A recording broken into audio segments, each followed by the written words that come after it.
Start करते हैं chapter chemical kinetics. तुम लोगों के पास में हिंदी वाली बुक तो है ना? आज तो लाए होंगे फर्स्ट वॉल्यूम सब।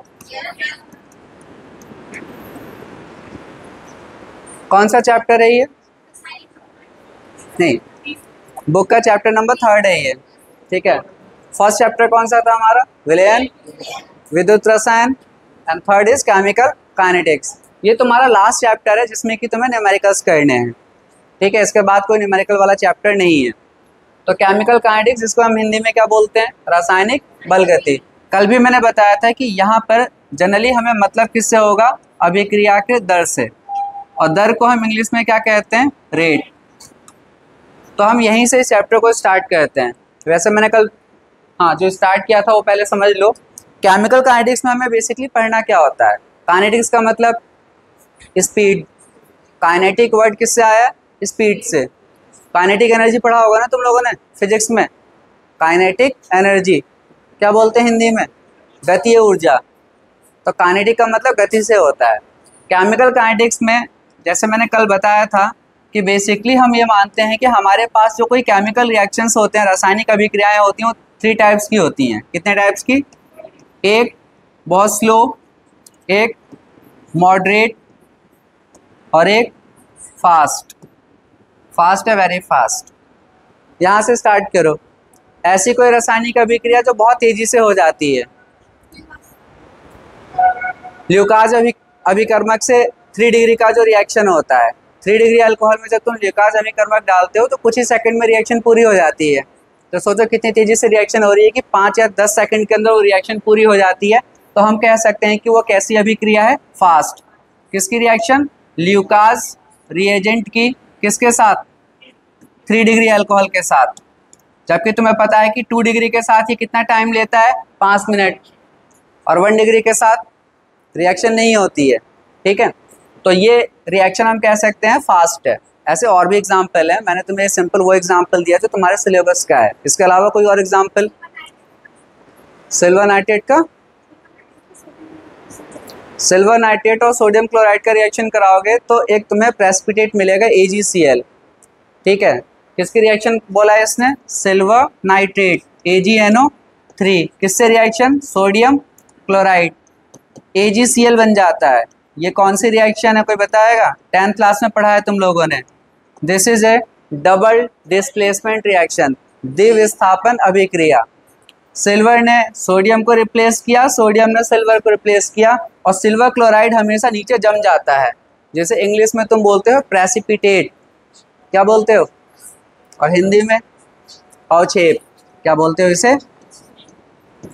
तो ये बन जाता है। तो ये कुछ ऐसी रिएक्शंस हैं जो किसमें आती हैं? फास्ट में। देखो मैं ये क्यों समझा रहा हूँ, अभी आगे तुम्हें समझ में आएगा। फिर उन रिएक्शंस की बात करते हैं जो मॉडरेट होती हैं। मॉडरेट का मतलब ना बहुत जल्दी होती हैं ना बहुत देर में होती हैं, कुछ घंटों में हो जाती हैं। जैसे एस्टर का बनना। किसका? एस्टर जब तुम बनाते हो तो क्या लेते हो? कार्बोक्सिलिक एसिड और अल्कोहल। तो कुछ घंटों में एस्टर तैयार हो जाता है। और कार्बोक्सिलिक एसिड और अल्कोहल की अभिक्रिया किसकी उपस्थिति में कराते हो? सल्फ्यूरिक अम्ल लेते हैं ना ये भी। तो ये आ गया तुम्हारा एग्जाम्पल मॉडरेट का। अब बात करते हैं किसकी? स्लो। स्लो का मतलब क्या हुआ? वो अभिक्रिया जो कई दिन लेगा।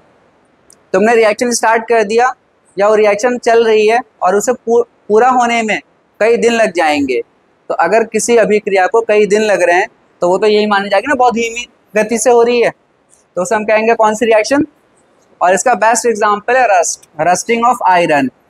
रस्टिंग ऑफ आयरन, लोहे पे जंग लगना। ठीक है, अब हमने क्या किया? हमने देखा कि हमारे पास जो रासायनिक अभिक्रियाएं होती हैं, केमिकल रिएक्शंस होती हैं, 3 टाइप की होती हैं। बहुत फास्ट, मॉडरेट, स्लो। अब इस चैप्टर को पढ़ने से पता क्या फ़ायदा होगा? अगर मान लो कोई रिएक्शन है बहुत तेज़ी से हो रही है, बहुत फास्ट तरीके से हो रही है, तो हम ये जानने की कोशिश करेंगे कि अगर इसे थोड़ा बहुत स्लो करना है तो कैसे करोगे? बहुत फास्ट हो रही है और मान लो हम चाहते हैं कि रिएक्शन थोड़ी स्लो हो जाए। ठीक है, हमें ज़रूरत है थोड़ी स्लो कराने की। तो कुछ तो ऐसे फैक्टर्स होंगे जिससे कि मैं इसे स्लो करा पाऊंगा, वो पढ़ना है इस चैप्टर में। अगर कोई रिएक्शन मॉडरेट हो रही है, ठीक है, और मुझे इसे फास्ट करना है तो मैं इसे कैसे फास्ट कर सकता हूँ? कोई रिएक्शन बहुत स्लो है और तुम इसे फास्ट करना चाहते हो तो कौन कौन से ऐसे कंडीशंस होंगे जिससे कि तुम ये कर पाओगे, ये जाके हम इस पूरे चैप्टर में पढ़ेंगे। ठीक है, इस चैप्टर का बहुत फ़ायदा है। जैसे मान लो एक एग्जांपल दे रहा हूँ तुम्हें अमोनिया बनाने का। अमोनिया अमोनिया जिस मेथड से बनाया जाता है ना, उसका नाम है हैबर प्रोसेस। क्या नाम है? और अमोनिया की बहुत ज़्यादा इंपॉर्टेंस है। मतलब हैबर प्रोसेस जिस इंडस्ट्री में होता है, समझ लो जैसे तुम लोगों का ये रामपुर में रेडिको खेतान है, इसमें तो लीकर बनता है। ये काफ़ी बड़ा प्लांट है ना, कई किलोमीटर तक फैला हुआ है ये रेडिको खेतान। इससे भी बड़े क्या कहते हैं लेवल पे अमोनिया बनता है। अमोनिया की जो फैक्ट्री होती है, जिस मेथड से बनता है, उसका नाम क्या है? Haber process. क्या नाम है? हैबर्स प्रोसेस, या हैबर का क्या कहते हैं मेथड। तो इसमें हम देखते हैं कि नाइट्रोजन, अभी मैं सिंपली थोड़ा सा समझा रहा हूँ, नाइट्रोजन की अभिक्रिया किससे होती है? हाइड्रोजन से। किससे? और तब जाके क्या बनता है तुम्हारा? 2NH3। 2NH3। लेकिन ये देखा गया कि ये जो अभिक्रिया होती है ये बहुत स्लो होती है। कैसी होती है? अब अमोनिया तुम बना रहे हो, तुम खुद सोच के देखो कि एक फैक्ट्री में हमें अमोनिया बनाना है और उसकी डिमांड बहुत है। अलग अलग लोगों ने क्या कहते हैं उसके लिए डिमांड दे रखा है। तो जो भी इस फैक्ट्री का मालिक है वो क्या चाहेगा? भाई अमोनिया थोड़ी तेज़ी से बने। जितना ज़्यादा अमोनिया वो बना देगा उतना वो डिमांड पूरी करेगा, इतने ही उसका फ़ायदा होगा। अगर तुम कोई भी बिज़नेस कर रहे हो और अगर तुम्हारे पास में ज़्यादा से ज़्यादा ऑर्डर आ रहे हैं तो तुम यही तो चाहोगे कि उस ऑर्डर को हम पूरा करें। और ऑर्डर पूरा कैसे होगा? जब वो प्रोसेस तेज़ी से हो। इसके लिए हम क्या करेंगे? ज़्यादा से ज़्यादा हम लेबर ला सकते हैं ज़्यादा से ज़्यादा, लेकिन यहाँ पे लेबर से कुछ होने वाला तो है नहीं। यहाँ पर ये जो अभिक्रिया है अगर स्लो है तो तुम्हें ये देखना होगा कि इसे स्लो करने के कौन कौन से कंडीशंस हैं और क्या कुछ ऐसा मैं इसमें कर सकता हूँ जिसके करने की वजह से ये रिएक्शन कैसी हो जाए। तो अगर हमने ऐसा कर लिया तो सोचो कि कितना फ़ायदा हो जाएगा। तो बड़े लेवल पे कोई दवाई बना रहे हैं हम, ठीक है, मेडिसिन बनती हैं। अब कोई मेडिसिन बनने में बहुत टाइम लग रहा है, बहुत लेबर लग रहा है, बहुत खर्चा हो रहा है, और अगर दूसरा साइंटिस्ट आता है और उसने कोई एक ऐसा मेथड डेवलप कर लिया कि वो कम टाइम में बन जाए, कम खर्च हो, तो ऑब्वियसली बात है वो मेडिसिन ज़्यादा अच्छी मानी जाएगी। तो ये चैप्टर बहुत इंपॉर्टेंट है in terms of chemical reactions, कि हम उनको किसी स्लो रिएक्शन को फास्ट कैसे कर सकते हैं, फास्ट को स्लो कैसे कर सकते हैं, कोई मॉडरेट है, मतलब अपने हिसाब से तुम केमिकल रिएक्शंस को कैसे करा सकते हो, ये सब हमें इस चैप्टर में पढ़ना है। ठीक है, तो सबसे पहले हम बात करते हैं किसकी? दर की। सबसे पहले तुम यही समझोगे कि किसी केमिकल रिएक्शन का रेट क्या होता है, दर क्या होती है। कल मैंने वैसे समझाया था, अगर किसी को समझ में थोड़ा बहुत आया हो तो बता दो। रेट ऑफ केमिकल रिएक्शन, मैं पहले डेफिनेशन लिख देता हूँ, हिंदी की डेफिनेशन तुम लोग खुद लिखोगे। It is defined as change in concentration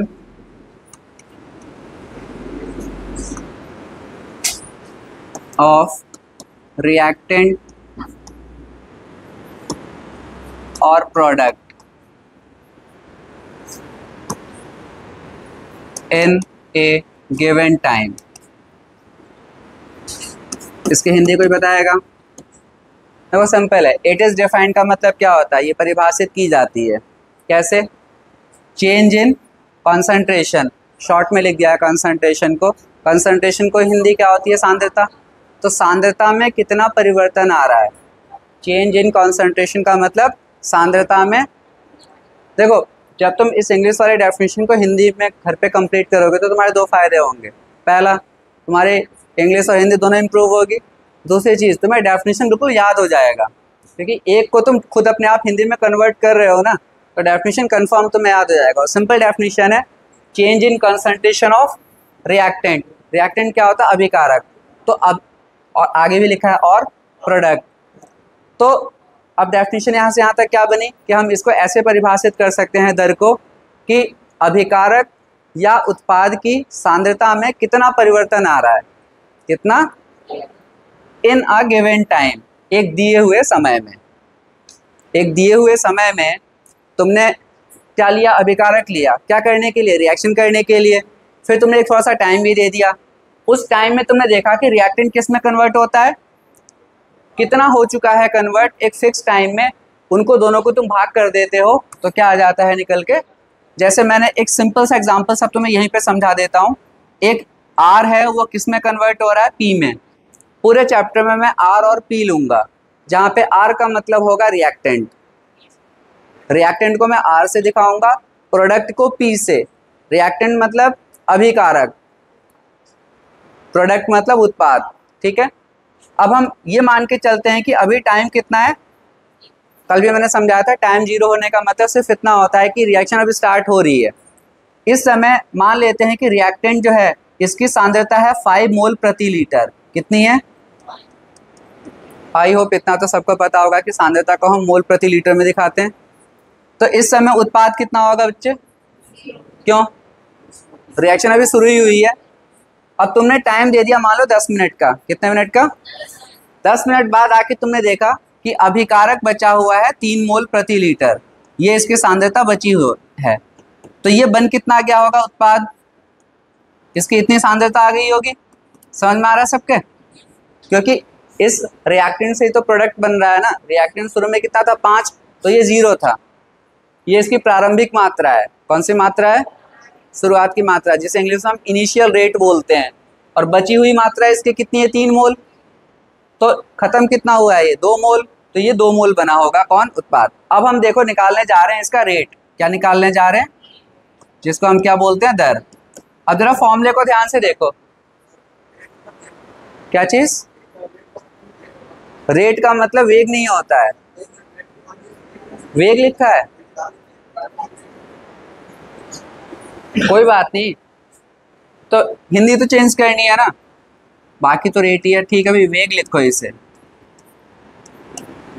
लेकिन डेफिनेशन सेम ही रहेगी। चलो हमारा ये बंद नहीं हुआ। हाँ तुम बोलो, क्या बोल रहे हो? मैंने कुछ नहीं बताया था, तुम लोगों ने मुझे बताया था। मुझे वेलोसिटी और स्पीड पता है, ठीक है। तुम लोगों से मैंने इसकी हिंदी पूछी थी। मैंने तो तुम लोगों को वेलोसिटी की डेफिनेशन बताई थी कि जिसमें डायमेंशन और डायरेक्शन दोनों का इस्तेमाल होता है, वो वेलोसिटी। स्पीड क्या बताया था? जिसमें सिर्फ डायमेंशन यूज होता है। अब हिंदी में तुम लोग कंफ्यूज हो रहे हो तो होते रहो कंफ्यूज, मैं ये बिल्कुल सही बता रहा हूँ तुम्हें। रेट फिलहाल इसने सही बता दिया। रेट को हम क्या बोलेंगे? बुक में मेरे ख्याल से वेग लिखा है, बट तरीका वही है रेट निकालने का। क्या? सांद्रता में परिवर्तन ऊपर लिखोगे और नीचे भाग करोगे टाइम से। रेट निकालने का यही तरीका होता है। क्या? जिस भी चीज में परिवर्तन आ रहा है उसे ऊपर लिखो और भाग किससे करो।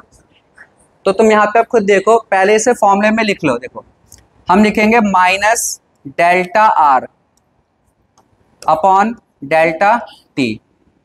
ये एक सिंपल सा फॉर्मूला है। ये पहले इस फॉर्मूले को लिखो, फिर मैं तुम्हें इस पूरे को रफ करके समझाता हूँ।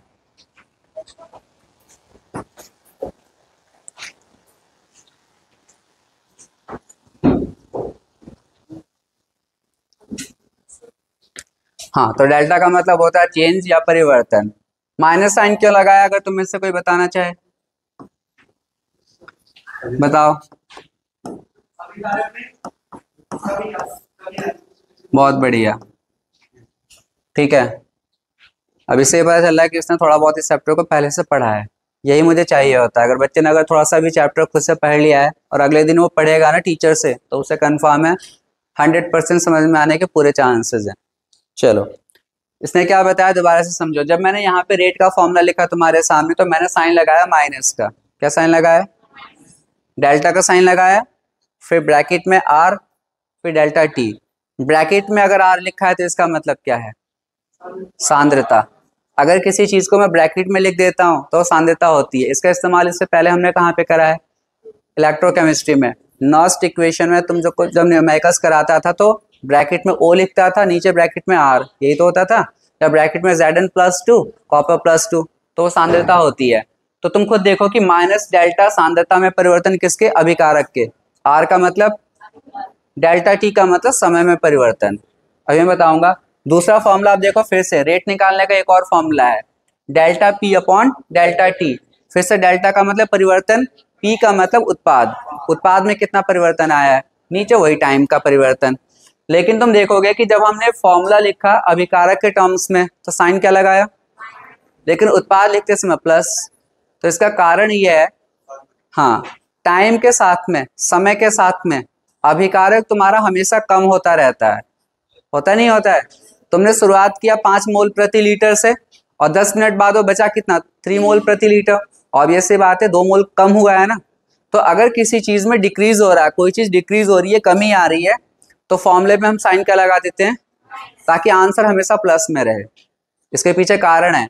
अगर मैं यहाँ पे साइन क्या लगाऊंगा, माइनस, तो जब मैं सॉल्व करूंगा ना तो मेरा आंसर हमेशा किस में आएगा, प्लस में, क्योंकि रेट कभी माइनस और प्लस में नहीं हो सकता, रेट को हमेशा किस में होना, प्लस में। तो उसको हमेशा प्लस में करने के लिए यहाँ पे साइन क्या लिया गया है। बट अगर तुमसे कोई रीजन पूछता है तो तुम पहले ये बताओगे कि सर ये ऐसा इसलिए है क्योंकि टाइम के साथ में अभिकारक की सांद्रता हमेशा, अब प्रोडक्ट को देखो, उत्पाद शुरू में 0 था लेकिन 10 मिनट बाद वो कितना हो गया, 2 मोल बढ़ गया ना। तो उत्पाद हमेशा टाइम के साथ में बढ़ता है, बढ़ने वाली चीज प्लस की मानी जाती है। समझ में आ गया। तो रिएक्टेंट के साथ अगर तुम रिएक्टेंट की टर्म्स में फॉर्मूला लिखोगे माइनस का डेल्टा आर, और प्रोडक्ट के टर्म्स में प्लस, प्लस हमें दिखाने की जरूरत नहीं है, तो हम दोनों से निकाल के देखते हैं। चलो इससे निकाल लेते हैं पहले। डेल्टा पी का मतलब उत्पाद में परिवर्तन, उत्पाद के सांद्रता में परिवर्तन। अब परिवर्तन हम कैसे निकालते हैं, ध्यान से देखो। परिवर्तन निकालते समय तुम हमेशा आखिरी वाली चीज पहले लिखते हो, बाद की चीज पहले लिखते हो, और शुरू वाला बाद में, तभी तो परिवर्तन आता है। उत्पाद बाद में कितना हो चुका है, शुरू में कितना था, 2 - 0 लिखा, ये समझ में आया सबके। बाद में उत्पाद कितना हो गया था, 2, शुरुआत किससे हुई थी, और टाइम पे तुम्हें पता 10 मिनट का है, तो इसमें लिखने की जरूरत नहीं है। 10 - 0 लिखोगे, 10 - 0 लिखोगे तो 10 ही आएगा ना, तो डायरेक्टली टाइम जितना भी हो तुम लिख सकते हो। सॉल्व करोगे, 2/10 कितना आ गया, 0.2। अब यूनिट देखो, मोल प्रति लीटर, क्योंकि ये वाली जो चीज है, जो सांद्रता है, वो मोल प्रति लीटर में होती है। नीचे टाइम मिनट में है, तो मिनट इनवर्स, तो ये आंसर आ गया हमारा। अब तुम कह सकते हो कि इस अभिक्रिया का जो दर है, इस अभिक्रिया का जो रेट है, वो कितना आया, 0.2 मोल पर लीटर पर मिनट। तुम्हारे समझ में नहीं आया ना, हाँ आ गया, वही मुझे लग ही रहा था। क्या समझ में नहीं आया बताओ जल्दी से। ये तो समझ में आ गया होगा कि जो उत्पाद है, बैठ जाओ, जो उत्पाद है इसमें कितना परिवर्तन हुआ है। उत्पाद स्टार्टिंग में कितना था, बाद में कितना हुआ, तो परिवर्तन कितना हुआ, 2 का। और वो कैसे निकालते हैं, बाद वाली चीज में से शुरू वाली चीज को माइनस करते हैं। बाद में कितना हुआ है, 2, शुरू में 0। नीचे क्या लेते हैं हम, टाइम में परिवर्तन। अब टाइम का परिवर्तन तुम खुद देखो, टाइम स्टार्ट किससे हुआ था, बाद में कितना हुआ है, तो 10 मिनट ही तो टाइम मिला, तो डिवाइड किससे किया हमने, 10 से। सॉल्व करोगे, 2 आएगा ऊपर, नीचे 10, 2 को 10 से डिवाइड करोगे, कितना आ जाएगा, 0.2। यूनिट पे ध्यान देना है, जो कंसंट्रेशन होता है उसकी यूनिट हमेशा क्या होती है, मोल प्रति लीटर। तो ऊपर तो यही रहेगा ना, नीचे ये जो था ये किस में था, मिनट में, तो ये जब ऊपर आएगा तो मिनट इनवर्स। तो हमारा आंसर ये आ गया। अब तुम चाहो तो रिएक्टेंट की टर्म्स में भी रेट निकाल के देख सकते हो। क्या साइन लगाओ, पहले रहने दिया।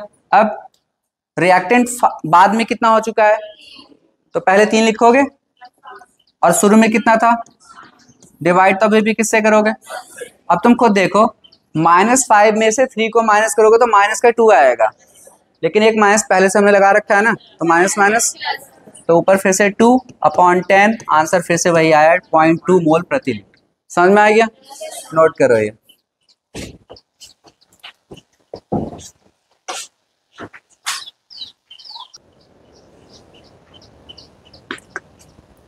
तो अभी हमने रेट निकालना सीखा है। अब एक चीज देखो, यहाँ पे रेट लिखना सीखोगे। मैंने क्या कहा, रेट निकालना सीखा है हमने। अब हम बात क्या करने जा रहे हैं, एक एग्जांपल से समझाता हूं। ए बी क्या बना, सी और डी। ये एक जनरल रिएक्शन लिखा है मैंने। इधर का पूरा पार्ट तुम्हारा क्या है, रिएक्टेंट, और ये पूरा का पूरा पार्ट क्या है। ये भी तो कह सकते हो ना कि सर यहाँ पे 2 रिएक्टेंट हैं और 2 उत्पाद हैं, मतलब 2 प्रोडक्ट हैं। एक रिएक्टेंट क्या है तुम्हारा, ए, एक बी, प्रोडक्ट में एक सी, एक डी। ऐसा तो होता है ना, हर बार रिएक्शन को इतनी सिंपल थोड़ी होती है कि मैंने आर लिखा और पी बन गया। रिएक्शन तो काफी टफ भी होती हैं। तो एक हमने एक जनरल रिएक्शन लिख लिया इस तरह से।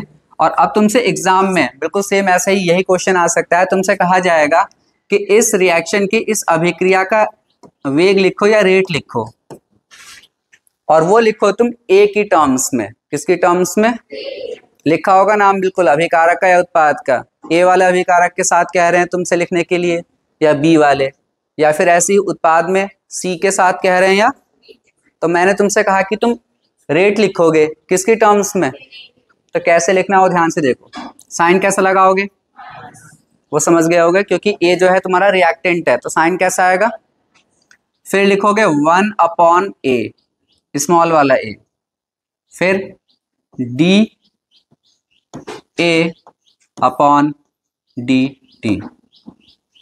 अब मुझे पता है बहुत सारे सोच रहे होंगे क्या क्या हो गया ये, माइनस साइन सबके समझ में आ गया, क्योंकि हम रेट जो लिख रहे हैं वो रिएक्टेंट के टर्म्स में लिख रहे हैं, तो ये चीज सबको क्लियर है। अब आते हैं 1/a क्या है। देखो जब तुम कभी लिखते हो कोई रिएक्शन तो उसके सामने हमेशा कुछ ना कुछ नंबर होता है। जैसे मैं एक रिएक्शन लिख रहा हूँ N2 + 3H2 it gives 2NH3, ये रिएक्शन सबको पता है। इसके सामने क्या कुछ दिख रहा है, नहीं, तो क्या होगा 1 तो होगा। इसके सामने क्या है, इसके सामने क्या है, तो मैं इसे अगर A मान लूँ तो ये B, तो ये क्या है, और ये होते हैं स्टीशियोमेट्रिक कोफिशिएंट, जो भी तुम्हारा अभिकारक या उत्पाद है उसके सामने जो भी नंबर होता है वो होता है। तो यहाँ पर तुम देखो A के सामने जो भी कुछ होगा उसे हम लिख देंगे कैसे, 1/a। कैसे लिखोगे, ये आंसर हो गया। अब रख दीजिए dA/dt, स्मॉल d का इस्तेमाल हम कब करते हैं, ये होता है डिफरेंशियल। मुझे पता है बायो वाले बच्चों को मैथ्स इतनी नहीं पता, लेकिन फिजिक्स में 11th क्लास में शुरू में एक चैप्टर पढ़ाया जाता है मैथमेटिकल टूल्स, वो इसीलिए पढ़ाया जाता है कि हर एक बच्चों को थोड़ी सी बेसिक मैथ्स आ जाए, ठीक है। अब फिर से कुछ के चेहरे ऐसे दिख रहे हैं कि भाई क्या है, हमें तो कुछ आता ही नहीं है, तो भी कोई दिक्कत नहीं है, बुक वालों को बहुत ख्याल है तुम्हारा। कोई ऐसा न्यूमेरिकल नहीं आएगा बोर्ड एग्जाम में जिसमें कि तुम्हें डिफरेंशिएशन का यूज करना हो, ना डिफरेंशिएशन का यूज करना होगा ना इंटीग्रेशन का। एक दो जगह इसका यूज करना होगा डेरिवेशन करने के लिए, क्या करने के लिए, बट इतनी उम्मीद तो तुमसे की जाती है ना, फिजिक्स में तो इससे बड़े बड़े डेरिवेशन है। फिर फिजिक्स में भी तुम कई बार एनर्जी यूज करते हो, एनर्जी निकालते हो तो इंटीग्रेट करते हो, कई बार डिफरेंशिएट करते हो, उतना ही यहाँ पे इस्तेमाल होगा, बल्कि उससे भी कम होगा। यहाँ पर तो कुछ भी नहीं हो रहा है इस्तेमाल, यहाँ पे तो सिर्फ साइन लगाना है। देखो एक होता है डेल्टा और एक होता है तुम्हारा डी, दोनों में अंतर क्या है, दोनों ही परिवर्तन को बताते हैं। किसको बताते हैं, डेल्टा परिवर्तन तब बताता है जब परिवर्तन तुम्हारा थोड़ा ज्यादा होता है। अगर किसी चीज का परिवर्तन क्या है, ज्यादा है, तो तुम उसको डेल्टा से दिखा सकते हो, लेकिन अगर वही परिवर्तन कम है तो किससे दिखाओगे, स्मॉल डी से। मतलब इसके और भी होते हैं, अभी तुम्हें समझाने के लिए इतना काफी है। परिवर्तन अगर ज्यादा है, चेंज अगर ज्यादा है, लार्ज चेंज है तो डेल्टा, स्मॉल चेंज है, ठीक है। अभी हम आगे पढ़ेंगे कि जो ये तुम रेट पढ़ रहे हो ना, जो वेग या दर, ये भी दो प्रकार के होते हैं। कितने प्रकार के, एवरेज, इंस्टांटेनियस। एक होता है एवरेज और एक इंस्टांटेनियस। एवरेज का मतलब, एवरेज दर में हम डेल्टा लगाते हैं। जब वेग हम कैसा निकालते हैं, एवरेज वाला, तो साइन कैसा लगेगा। और जब हम इंस्टांटेनियस निकालते हैं, इंस्टांटेनियस का मतलब होता है किसी भी समय आके तुमने निकाल लिया। एक वर्ड होता है इंस्टेंट, क्या होता है, इंस्टेंट, इसी से वर्ड आया इंस्टांटेनियस। देखो ये इतने वर्ड पे ध्यान दो, अभी इसको मैं कराऊं उससे पहले ये भी समझा दूं। इंस्टेंट का मतलब क्या होता है, उसी समय, ठीक है, या बहुत जल्दी। जैसे हम कहते हैं कि कोई बच्चा है कह रहा है कि मुझे क्या कहते हैं, अभी खाना ला के दो, ठीक है, अभी मुझे भूख लगी और अभी खाना ला के दो, तो कहेंगे कि उसे इंस्टेंट फूड चाहिए, उस बच्चे को इंस्टेंट फूड चाहिए, मतलब अभी, ठीक है, टाइम हम नहीं है, मैं 10 मिनट का वेट नहीं कर सकता, दैट मीन इंस्टेंट। इंस्टेंट का मतलब समझ में आया, बस अभी, ठीक है, अभी की बात हो रही है, इसी समय वो चीज चाहिए, क्लियर है, तुरंत कह सकते हो। दूसरा होता है एवरेज, एक कौन सा होता है, तो इंस्टेंट से इंस्टांटेनियस बन गया। तो एक होता है इंस्टांटेनियस रेट और एक होता है एवरेज रेट। कौन सा रेट, एवरेज। एवरेज तो सबको पता है ना भाई, एवरेज जब हम निकालते हैं तो अच्छा खासा टाइम देते हैं किसी को, तो अगर तुमने किसी को टाइम दिया मतलब वहां पे परिवर्तन ज्यादा आएगा। कैसा आएगा परिवर्तन, तो किससे दिखाओगे, और अगर कम परिवर्तन है मतलब उसी समय बात हो रही है तो इंस्टांटेनियस, उसको डी से दिखाते हैं। तो अभी जो तुम्हें मैं रेट लिखना सिखा रहा हूं समझ लो इंस्टांटेनियस वाला है। कौन सा है, तो सिंपल है, तुमने लिखा क्या, डी, और फिर परिवर्तन किस में, ए में, फिर टाइम में परिवर्तन, अभी थोड़ी देर पहले तुम डेल्टा लगा रहे थे, बस ऐसा समझो कि भैया डेल्टा नहीं लगा रहे हम डी लगा रहे हैं, और कुछ नहीं है। फिर तुम रेट लिखोगे किसके टर्म्स में, बी के, बहुत आसान हो गया अब तो, -1/b dB/dt, सही है। फिर तुम रेट लिखोगे सी की टर्म्स में, नेहा बताओ क्या लिखें, 1/c, प्लस या माइनस, मुझे पता था तुम माइनस बोलोगे, प्लस का, क्योंकि अब जो सी और डी है यह उत्पाद है, प्रोडक्ट में हम माइनस नहीं लगाते, बाकी सब कुछ सेम, dC/dt। फिर तुम रेट लिखोगे डी की टर्म्स में, किसके टर्म्स में, तो 1/d, डी कैपिटल D/dt, है आसान काफी। तो इस तरीके से हम किसी भी रिएक्शन का क्या लिख सकते हैं, रेट। अब मैं बस तुम्हें इस रिएक्शन का रेट इसकी इस रिएक्शन से समझा देता हूं, बस थोड़ा सा। मैं तुमसे कहता हूं कि इस रिएक्शन के लिए तुम रेट लिखो हाइड्रोजन की टर्म्स में, किसके टर्म्स में, तो देखो कितना आसान है। तुम कहोगे rate is equal to minus, क्योंकि भाई हाइड्रोजन रिएक्टेंट है ना, और क्या लिखेंगे 1/3 लिखोगे, क्योंकि 3 है तो 1/3 में, और बाकी DH2 उसका नाम लिख दो अपॉन dt, ये आंसर हो गया, 1 नंबर मिल जाएगा। कुछ करना है इसमें, कुछ भी नहीं। अगर तुमसे अमोनिया के टर्म्स में कहा जाएगा तब भी रेट बराबर 1/2 प्लस का D ब्रैकेट में पूरा अमोनिया NH3/dt, ठीक है, कर लो कॉपी।